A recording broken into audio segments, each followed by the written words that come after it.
Hey, what's up, everybody? Welcome to another episode of Someday with Jay Barsky. This episode's guest is dating coach David Meessen. David is a popular dating and relationship expert that has plenty of online content. He's based out of Ireland, but has clients all over the world.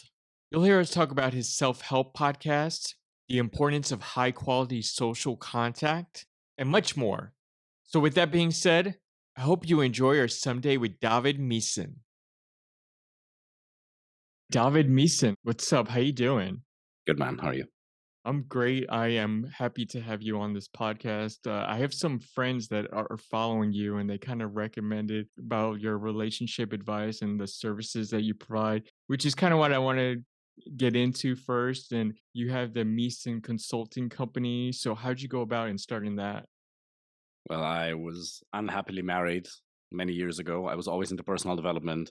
Eventually worked for a big tech company in Dublin, met somebody, a male friend of mine, a guy friend of mine who was in this dating, attraction, seduction space for many years. He became my first mentor, so to speak. And after I ended the marriage with my ex-wife, I started going out and learning from him. And because I was very much a logical overthinker, getting friend zoned, I wasn't good at this at all. It's funny, 80% of my clients are introverts. I'm very extroverted. Hmm. But it took me a lot of learning to be able to get out of that and eventually then pivoted into that. I always loved coaching. I was teaching karate at my university here in Ireland back in the day. And I really enjoy that aspect. And so the vehicle changed, but the outcome has always been the same. The outcome has always been confidence. And now, obviously, there's an additional outcome, which is a high quality relationship that people get when they devote themselves to this process. But it's still confidence. Back in the day when it was Yeah. karate, the guys and the girls, they'd walk through the campus with a lot more confidence after 6 months to a year because you realize what your body is capable of. And yeah, so pivoted into that, started that, and now worked with, as social media grew, worked with men from 28, 29 countries, and helped them find someone. Typically men who they're doing well, intelligent, smart, but a little bit on the logical, overthinking side, not the Hmm. typical playboys, like just like nice, warm, kind Yeah. guys. They may have had a couple of relationships, but they don't know how to find the right ones. So like some guys who have had zero experience and others who have very little, or some people who've had actually a lot, but they can't find the right one. And what I try to do is I try to help people on two different levels, right? The ones who are going to become my clients and the ones who will never become my clients who consume the content. So I'm trying to put out content that really helps people and then also obviously help for people within the realm of a coaching. How does like the initiation process work? Does someone just kind of call you or message you when you set up a phone call? Yeah, so they either DM me on Instagram or they apply. We have this application form for a free initial consultation call. So if you want to find out more, then you just apply for a free initial call. Then my assistant gets in touch and then they schedule a call either with me or with them. And then we're going to go through everything in detail. We're going to analyze your situation. We're going to figure out, are we even able to help you? Right? Mhm. Because it's not a sneaker that you sell them and you don't speak to them anymore. Yeah. It's an actual coaching relationship that's Mhm. developed. So I kind of have to like the person, right? And most of the time, people who watch my content, they resonate with me anyway. So there is most of the time a degree of compatibility, but not always. And if it doesn't make sense, I'm going to say, well, I don't think this makes sense for the two of us because this is going to go for 3 to 6 to 12 months or something. And I thought I saw like you also do kind of like seminars or workshops as well? hmm Yeah, we do seminars as well. And we do in person events for clients. So I always say if you want to find a relationship, if you want to get a good social life, you don't have to go to bars and nightclubs. It's absolutely not necessary. You can just use online dating. You can meet women at Starbucks, hot yoga, rock climbing, whatever it is you're doing. But bars and clubs are a place and they're a fun place, right? So sometimes we do in person events for clients where we spend a weekend together, we spend a week together, and they learn how to meet women in real life. I love that. To me, it's amazing. So it's not necessary, but it's just something that I really, really enjoy. And then we also do seminars in person, so right, where in a seminar context where we just go through theory and we do exercise. I love that. I love Zoom because it allows me to work with people from all around the world. I'm based in Ireland. A lot of people are in the US, Mhm. so it's fantastic. But being with people in person is the best thing. No, it's great. A little bit like my background, I consider myself an introvert, but like doing stand-up comedy and Mm, like that's kind of like people, like, I have to kind of switch it on to being an extrovert, which I've heard you talk about, like, it's a skill, like Yes. communication and, like, you don't it's something that I've kind of awoken myself into doing, like, Mhm. before COVID, I pretty much was just a, like, stay-at-home person, but when I got into stand-up comedy, that's kind of got me more exposed to going out to different bars and just to different areas that kind of allowed me to improve my skill. Obviously, when I first started, like, it wasn't great on my socializing, but now it's come to a point that, like, it's developed my confidence to, help with competence too, which is also something I've heard you mention before. What But made you want to get into stand up?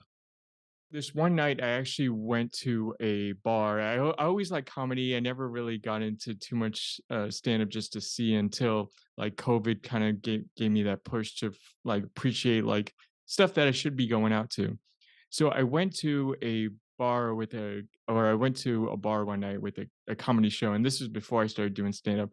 And I've never been like a bar person just to hang out and just socialize, but I like comedy, and it just kind of drew me like, okay, stand up is what drew me to go to this place. Stand up is what drove me to go to explore to other areas.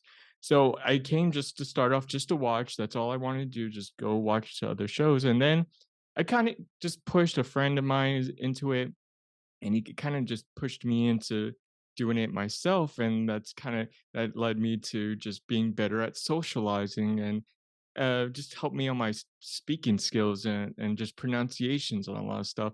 And I've now been able to socialize a lot better outside of comedy too. Stand up is amazing, man.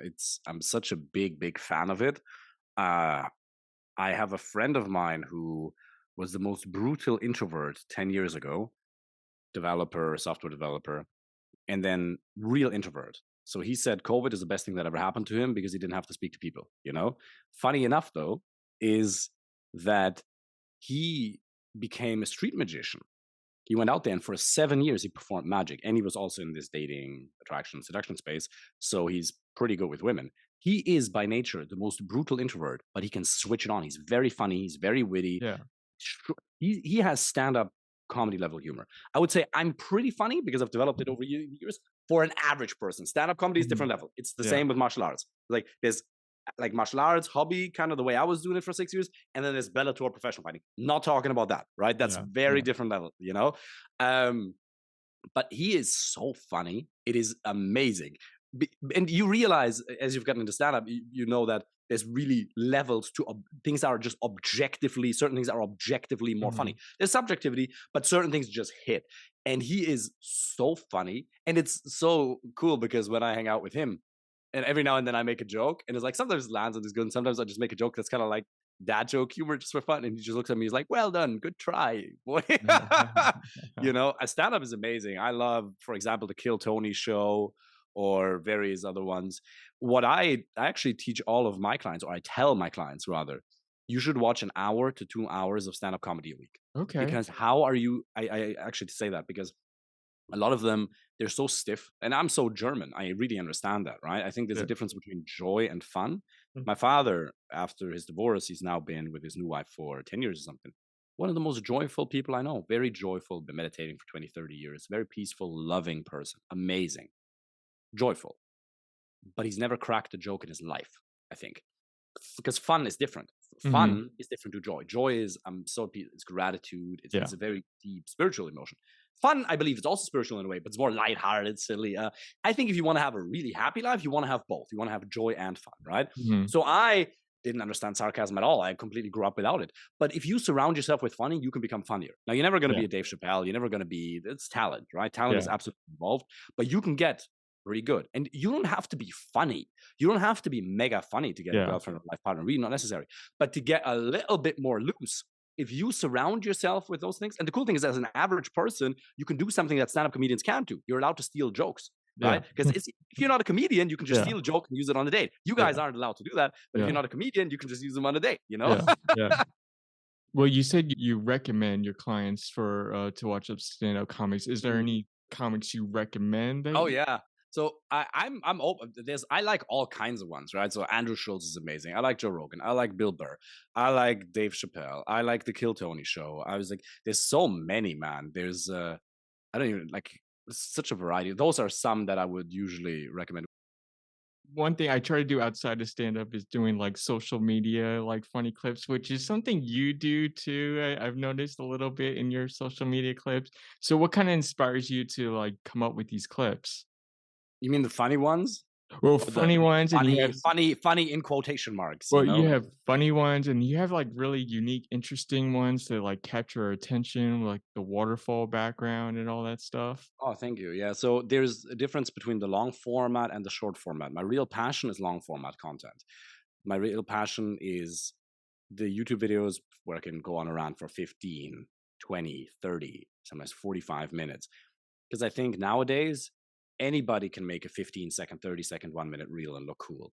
But Mhm. can you go and talk about masculinity for 28 minutes in the German mountains nonstop, you know?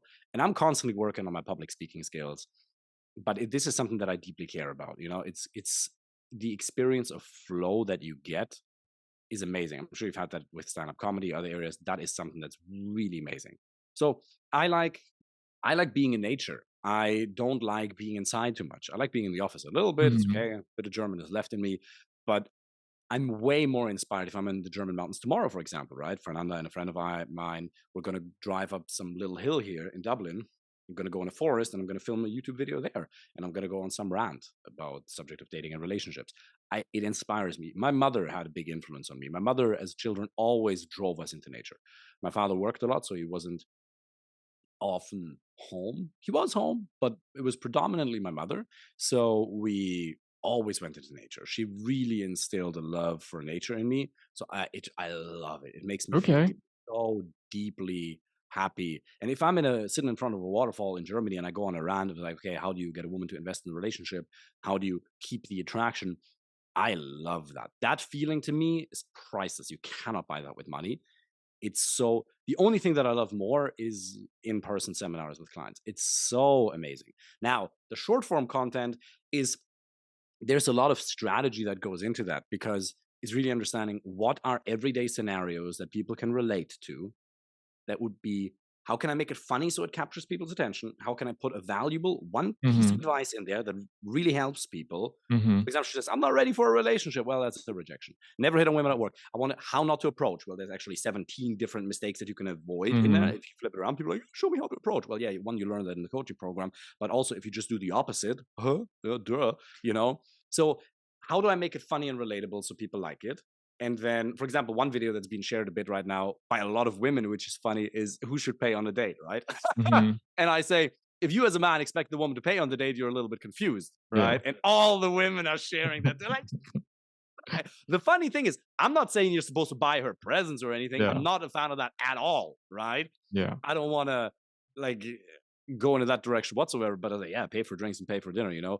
So we sit down. I some of that is scripted, some of that is very much created free flow in the moment, and sometimes I leave a little bit of an outtake in the end, you know, at the clips which you may have seen, just because it's fine. It makes it more relatable, you know.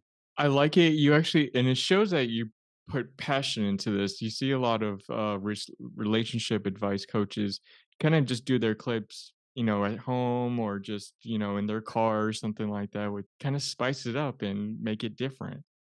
Yeah, tomorrow, Fernanda and I'm not sure if she's gonna come because later tonight a friend runs the biggest dance school in Ireland, and so we're gonna go dance some bachata and salsa. So I'm not sure if Fernanda has time tomorrow because she's gonna do some meal prep, going to the gym. But if she's gonna be able to come to the forest, then we're gonna do some bachata dancing in the forest, you know. So that's nice.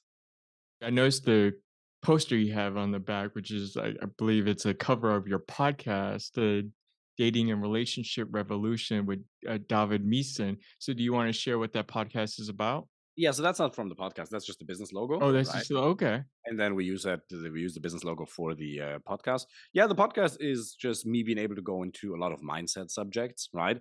It's not too much me interviewing people, which maybe I'm going to pivot into at some point, which I'd be interested in, but it's more about me going into mindset. So for example, one thing is so many, like for example, women only want me for my money. Okay, cool.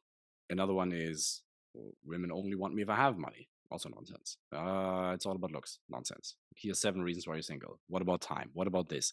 It gives me the time to elaborate things in a longer, in like 10 minutes, usually 10 minutes, 50 minutes, 20 minutes, sometimes a bit longer, but around that time to go into something, to expand. You might see something in a 15, 30-second, 45-second reel, which is cool, but it doesn't provide too much depth.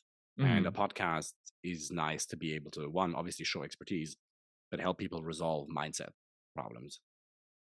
So for someone that comes into your podcast, is there like a specific one or two podcasts you can highly recommend for them if they're listening to for the first time? Yeah, good question, man. I think one I shared the other day, which is episode number, well, it's definitely called 7 Reasons Why You're Still Single.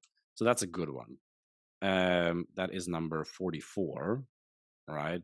Episode number 44. And that's one, yeah, 7 Reasons Why You're Still Single. There's a lot of them. They're cool, you know? But that one in particular, because it just goes through people like numbers, you know? I realize that, and sometimes I realize, I'm so stupid. I learned something 2 years ago on TikTok and then I forget about it. It's like, oh yeah, if you put numbers, 3 tips, this, the video performs better. And then I forget about it. And then I just something else, you know? So like people like numbers. So it's like 7 reasons. And the rest is a couple of points, you know, a couple of mindset things, online dating, blah, blah. So it's like, that's a good one to start with. But and I kind of want to get because you obviously are like really motivated and passionate into this. And for our listeners would obviously could tell. And so I kind of want to get into like what motivates you a little bit, like some standard questions I usually ask. And what I want to start off is like, what do you do to relieve stress? Do you get stressed on like some things with like Oh, pressure? never. I'm perfect.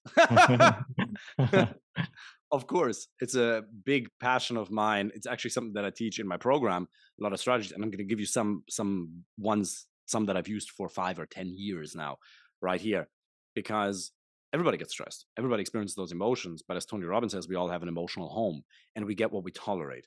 I don't tolerate feeling too bad for too long. I just don't tolerate it anymore. And there's a couple of habits for feeling good. So first of all, most people don't realize that you can create the emotional home. A lot of people, I love Jordan Peterson. I think he's amazing. One thing where I would slightly disagree with him is he says, if you're lucky, happiness descends upon you. I disagree with that. You can very systematically create happiness and feeling good on a regular basis. So one, feeling happy comes down to doing what you want to do.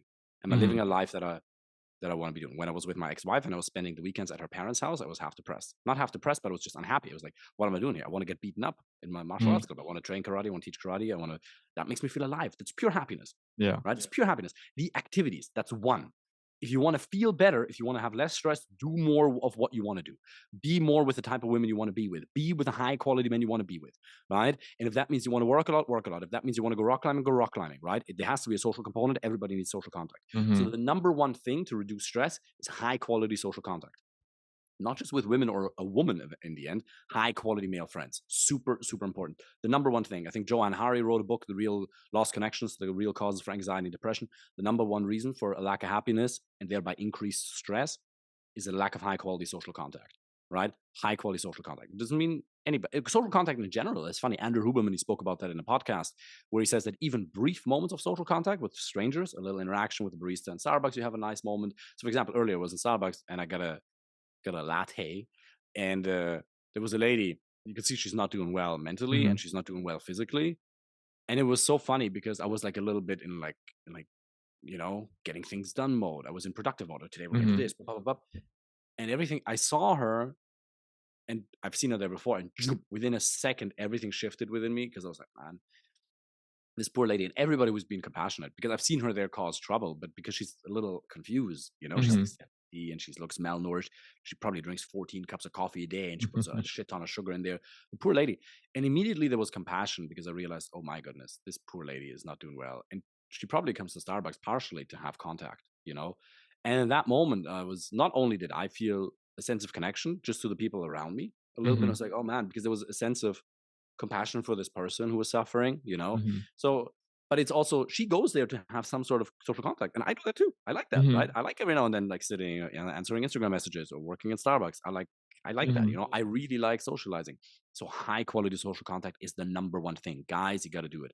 And how to meet high quality male friends? Go to a gym, Ask a guy if he can spot you. Call him bro so he knows your intentions are clear. Very important. And so you go to a gym, you ask a guy if he can spot you, you call him bro, and then you ask him out for a coffee. You do that several times. And if you go to a high quality gym, you're going to meet some high quality friends. Go to jujitsu classes, go to rock climbing, make an effort. We as men have not learned how to meet high quality male friends.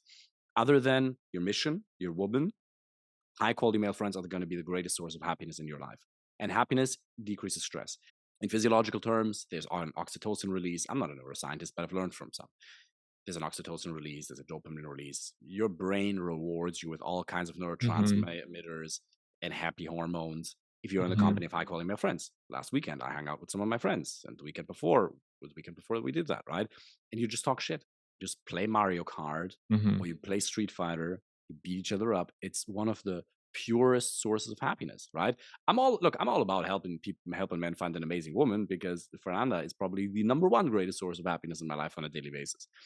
But other than that, it's my high quality male friends. I'm in a very fortunate position that I really genuinely love the business that I have. There's aspects to every job that are a pain, but high time with high quality male friends, your stress levels go down. You're just genuinely more happy. People are like, I'm depressed. Oh, cool. Well, here's the thing, right?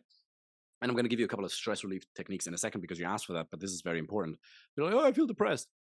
Well, first of all, you have to understand that depression does not mean there's something wrong with you. It's a very normal reaction to unsatisfactory Mhm. life circumstances. You're living a life that's not making you happy. You're not doing what you want to be doing. You're not exercising. The number one Mhm. habit is exercise. Every man has to work out every second day of his life. Work out for 50 minutes or intensely, 45 minutes, 3 times a week. Your life will change. And you have to. For every second day, 45 minutes, up intense. And it should be a combination of the more the better, by the way. If you can do Mhm. 7 days a week, do 7 days a week, 100%. Obviously, there's a point of diminishing returns where you need to recover. But as David Goggins says, work out first, and then let's talk about recovery. Mhm. Exercise number one, right? Um, but yeah, high quality male friends, exercise, and you really need to take that serious because if you don't, then you're gonna get depressed and then you're gonna not feel happy. But it's do you get sunlight? Andrew Huberman talks about that. Do you get sunlight in the morning? Okay, even if it's overcast, 30 to 60 minutes a day outside. I went for a walk earlier. It was cold in Ireland, didn't want to, but the photons, they hit your light, they set your circadian rhythms, it boosts your dopamine, it just makes you happy. There's a lot of things you can do. Sunlight, exercise, high quality social contact. The number one thing is sleep. If people have fucked sleep, Mhm. you need to fix your sleep. But exercise helps with sleep, right? Have a cool room. Make sure the room is dark. Take magnesium bisglycinate before you go to sleep. Take L-theanine, take epigenin. Don't take melatonin, right? Fix your sleep. Number one thing. These are all things that make you, if I don't sleep right for 3 days in a row, I'm the unhappiest, grumpiest person. And I get stressed instantaneously, right? There's people who cope well with lack of sleep, which is interesting. I really can't. I'm not doing well without sleep. So these are things that you can do to reduce your stress. If your sleep is fucked, stress suffers, right? Then Mhm. there's the what is it called? The something sigh. Andrew Women calls it. Basically, where you do a double inhale and an exhale. It's one of the Okay. fast. It's amazing, and I know a lot of relaxation techniques. This is one of the fast ones. If you're ever stressed, do these, and if I'd invite your audience to go along with this right now, and you can do it wherever you are. Because some relaxation techniques they're a little bit more obvious. You might have to go to the bathroom if you're in the office or somewhere. But this one you can do. You basically inhale, and again a little bit, and then you exhale through your mouth slowly. And if you do that 3 times, it is the single fastest way to relax. It is amazing. If you're stressed, it's one of the fastest ones. Then there's power posing, hands in your ear, hands in the air for 2 minutes. Okay. Really just that, up in the air. I learned that from a psychotherapist in Ireland a couple of years ago. Lee Robbins says literally like that, just 2 minutes, hand Yeah, in I'm the air. working with you. Yeah, testosterone increases and cortisol Oh, decreases. okay. Very powerful. I Another one feel is it. the forehead rub, where you just rub your forehead for a minute slowly, like this. And he says it increases blood flow to the prefrontal cortex. It also releases. Oh, If you're ever stressed, if you do these 3 things, it takes you 5 minutes, and you will feel 50 to 150% more relaxed wow. instantaneously. You do these 3 things. You can do the inhale, the sigh. I don't know what it's called. The one big one short one, and exhale. So it's and then through the mouth slowly until all the air is out. You do that, hands in the air, forehead rub, relaxed. And you will sleep better. And these are some very, very powerful, very practical techniques. Some of them I teach my clients because some of them get very nervous before dates, Okay. So that's something you can do before the date, because whether you feel confident or not is not just competence dependent. It's also a mental and emotional state. How do Mm, you feel? And you can mm. control that largely with either your physiology, focus, or Yeah. language patterns. And this part of physiology, this inhale, relaxes you neurologically, it decreases cortisol. You're able to more freely associate. You're able to be more witty and more funny on the date as well. Mm. We're mentioning about like things that men should do, like recommend about exercising. So I kind of want to get into like some special routines that you specifically do that you want to share. I mean, you mentioned karate and like exercising. So do you work out like 3 times a week? Do you work more, a little less, or how? Maybe a little diet. Like, what do you kind of put in your body to that you feel like you could recommend for our listeners? I've been working out pretty consistently since I was 5 years old, 3 times a week. It's never been a lot more than that. There was for a period of time for 5 or 6 years where I was training martial arts a lot, where I trained 4 to 7 times a week. But for me, training martial arts comes easy. The gym, I hate the gym. I don't hate it, but really 10% of the time I'm looking forward to going to the gym. The gym is just hygiene, right? I haven't done martial arts practice in a good few years. I want to get back into it because I enjoy that a lot more. So I just beat up a couple of my friends, or we beat each other up. That's fun. That's a fun way of exercise, but I just understand lifting weight is just so important. It's party hygiene, and it's the number. I don't do it. Aesthetics is, I would say, 30% of the reason, but 70, 80% is mental and emotional. Hmm. 100% just weights, right? I just do upper body workout 3 times a week. I do mostly the same upper body, and then obviously a little bit of legs because it's important, because it boosts testosterone. If the legs grow, everything else grows, and it's just it's mainly a mental and emotional thing. Yeah, just I have so many friends who are fitness coaches, so they've given me various training plans over the years. I do just very simple. I usually just do 6 exercises 3 times a week. I try to do the big ones. So I do pull ups, I do bench, I do incline bench, I do triceps, biceps, I do a little bit of rowing, and then I do leg press and leg extensions. And then I vary it a little bit, like lateral raises. But that's basically it.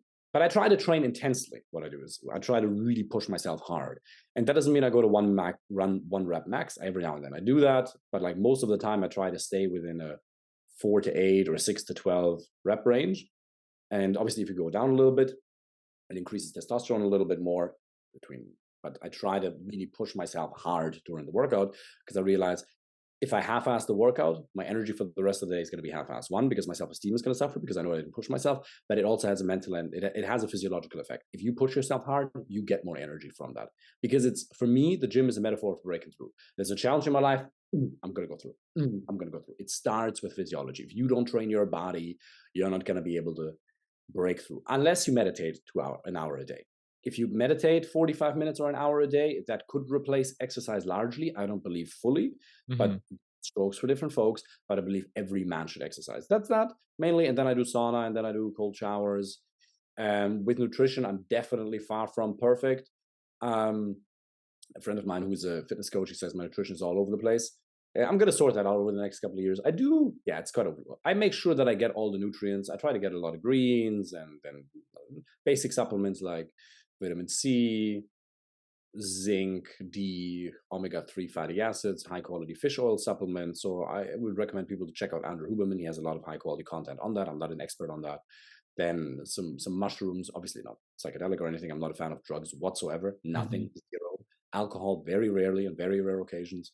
But some chaga, some reishi. Try out different things. Yeah. You kind of touched on this question before, but I kind of want to mention something you mentioned earlier. Just personal practices that help motivate you. Something additional that you may have not mentioned.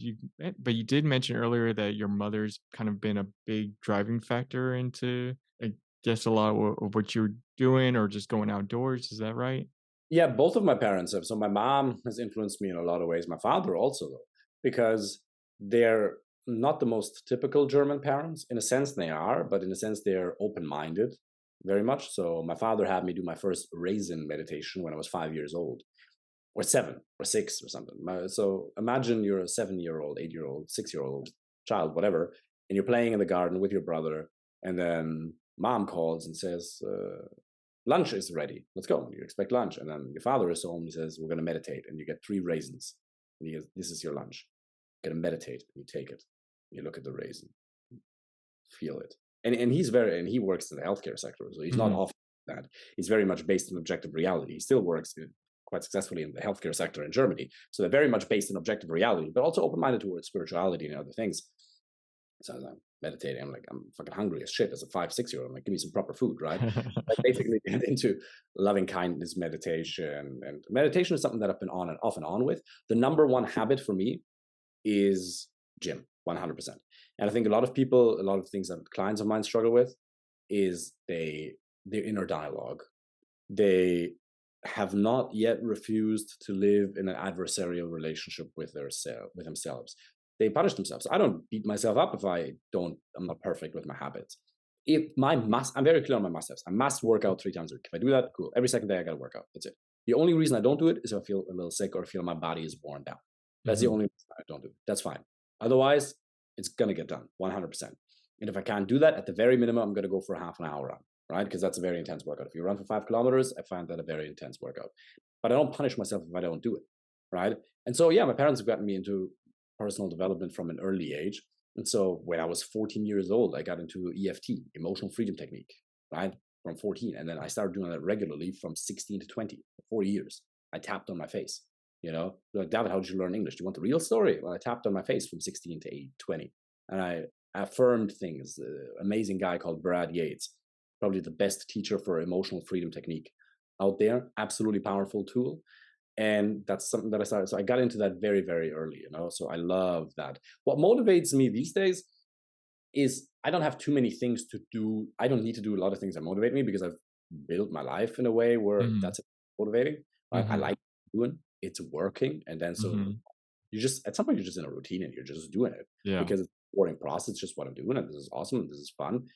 But what really motivates you is progress. And Tony is totally right. He says progress equals happiness because it doesn't matter where you are, how good things are going. If you're not growing, you're going to stagnate and then you're going to look for ways to compensate.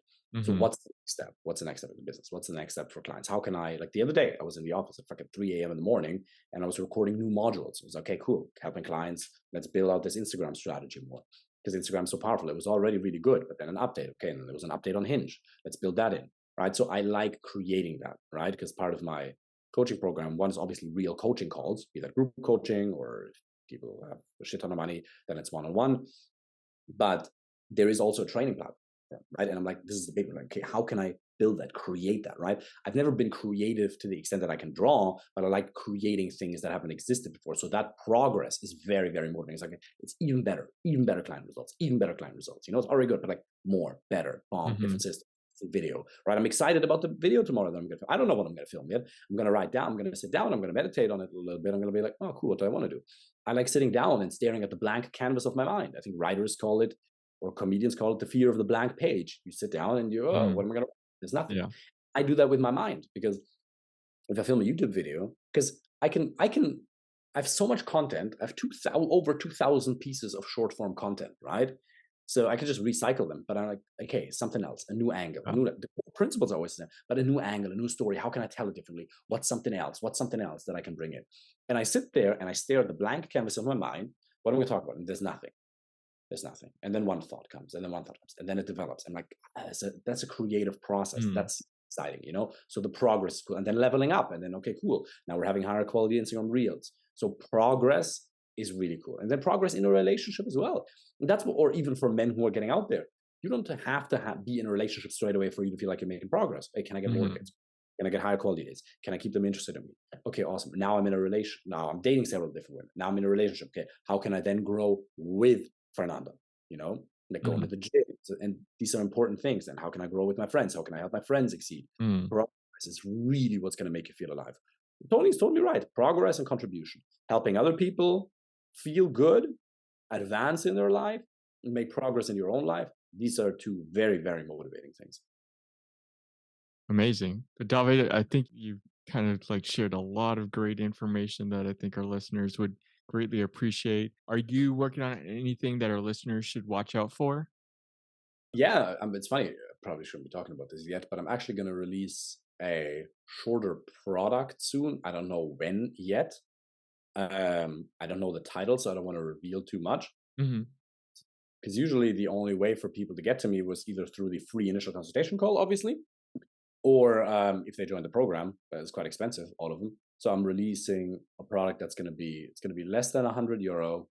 I don't know how much yet, 40-ish. We're gonna think about that, and it's going to be called "How to Solve Tinder as a Business Owner with Little Time." Some variation of that, and that's going to be about how to get more matches on online dating. It's not just going to be about Tinder, but you will learn everything you need to get more high quality matches on dating apps, right? And so that's something that I'm working on. That, for example, that's a new thing I'm excited about, right? Mhm. So I'm going to build that. I'm going to film. I'm going to totally over deliver, right? It's going to absolutely exceed the value of €40 because €40 that's a premium subscription for one app, right? So you buy that one time and then you got that, and you know how to get high quality matches. So it's cool.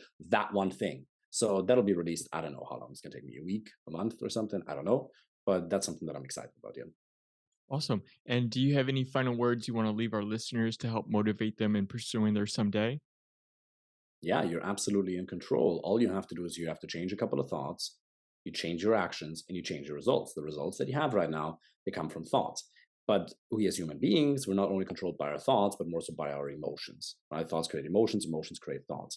And sometimes we have conflicting values. I want to get out there, but I don't want to get judged by other men. What are people going to think about me? What if I have to admit that I'm not good at dating? There's this stigma attached to it. Just understand it's completely normal. You are Yeah. absolutely in control.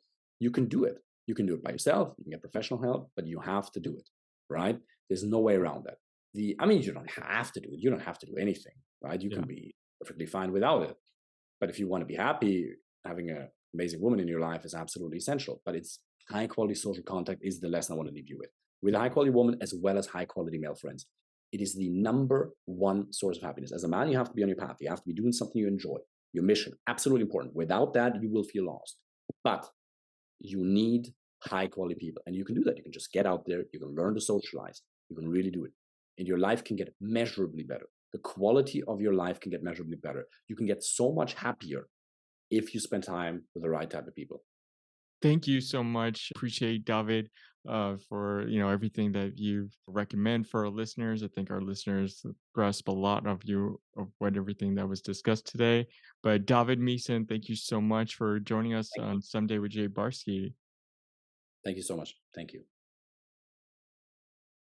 Thanks for listening to our episode with David Meessen. Follow him on all his socials, which you may find in the episode notes. I hope you enjoyed our episode. Please rate and comment on the podcast to help make it grow. If you wish to follow me, all my socials are at I am Jay Barsky. Thanks for listening, and I'll see you soon.